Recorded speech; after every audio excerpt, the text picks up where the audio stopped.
Bienvenue dans cette leçon où nous allons parcourir la structure des fichiers et dossiers dans Next.js. Alors, je vais zoomer un tout petit peu. C'est un peu trop. Allez, comme ça, c'est bon. Alors, nous avons 4 dossiers. Donc, on va commencer par les dossiers à la racine. Nous avons 4 dossiers. Nous avons un dossier public, notre module, app et .next. Alors, les deux dossiers qui nous intéressent, c'est app et public. Le dossier .next est un dossier qui est destiné à la mise en cache lors du développement et bien d'autres choses pour accélérer le processus de développement. Le dossier Node Module est un dossier qui est créé lorsqu'on installe des packages à l'aide de NPM. Tandis que app et public, ce sont les dossiers où on va passer le plus de notre temps. Donc, c'est à l'intérieur de ces deux dossiers qu'on va développer notre site. Le dossier app, c'est le cœur de notre application. Donc, ce dossier contient les routes, les composants qu'on va créer et toute la logique qui fait fonctionner le site. Donc, on passera la majorité de tout notre temps à l'intérieur de ce dossier. Ce dossier public, c'est le dossier où on stocke tous les assets statiques. Donc, les assets qui ne changent pas du jour au lendemain, comme des images, des icônes, éventuellement des fichiers de police. Maintenant, jetons un coup d'œil aux fichiers de configuration. On en a deux qu'on verra, on a nextconfig et jsconfig. Nextconfig est un fichier de configuration Next.js.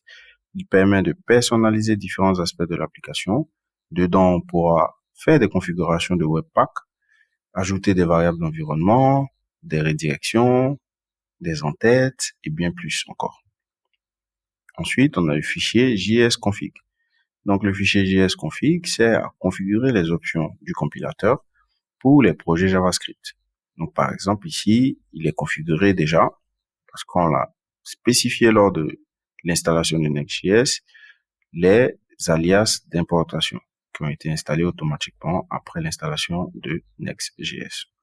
Alors, faisons un tour dans notre dossier app.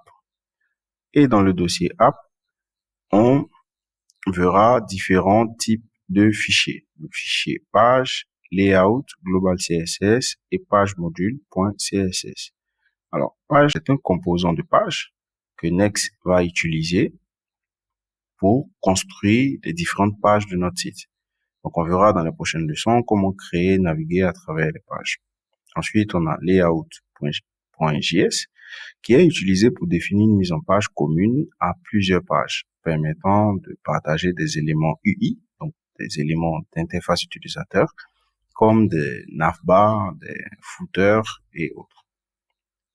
On a ensuite global.css qui contient des styles globaux qui s'appliquent à tout notre projet et page.module.css qui affecte uniquement les composants d'une page en particulier. Donc, celui-là, il affecte celui-là. Alors, ceci dit, on va faire un petit nettoyage.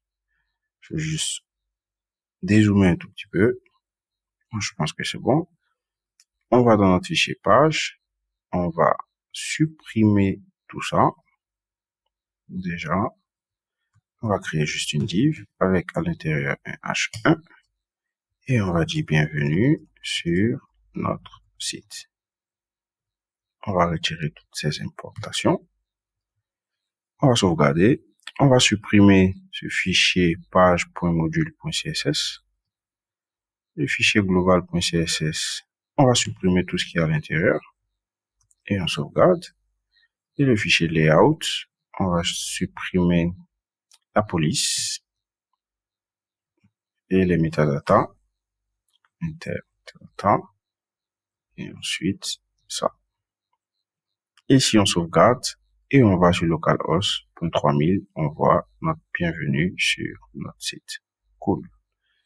Alors, comme tu peux le voir, Next te fournit une structure très organisée et très intuitive. Dans les prochaines leçons, nous nous attaquerons aux pages et à la navigation.